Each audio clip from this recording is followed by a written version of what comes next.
कळंबोलीत मूलभूत सुविधांची वानवा, आमदार शशिकांत शिंदे यांची टीका। कळंबोली येथील मूलभूत सुविधांची स्थिती अत्यंत वाईट असून सत्ताधाऱ्यांकडून पाणी, रस्ते आणि इतर सुविधांबाबत आजतागायत प्रगती झालेली नाही, असा आरोप आमदार शशिकांत शिंदे यांनी केला आहे। त्यांनी सांगितले की कळंबोली हा माथाडी कामगार आणि बाहेरून आलेल्या लोकांचा परिसर आहे, त्यामुळे शहराच्या वाढीसोबत नागरिकांच्या समस्याही कायम आहेत।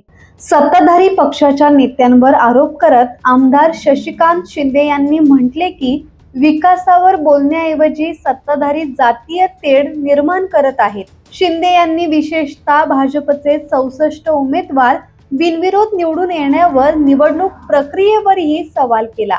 यावेळी आमदार शशिकांत शिंदे यांनी सत्तेत आल्यानंतर माथाडी नेते अण्णासाहेब पाटील यांचा पुतळा उभारण्याचे आश्वासन दिले। मनोज भिंगारडे, संवाद मराठी लाईव्ह, नवी मुंबई।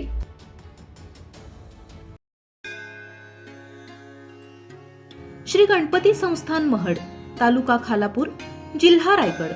श्री वरद विनायकाच्या भक्तांसाठी भक्त निवासाची सोय, स्वच्छता आणि 24 तास गरम पाणी, सीसीटीव्हीची नजर। आगाऊ नोंदणीसाठी संपर्क करा 02192 26 69 12 72 76 47 38 54।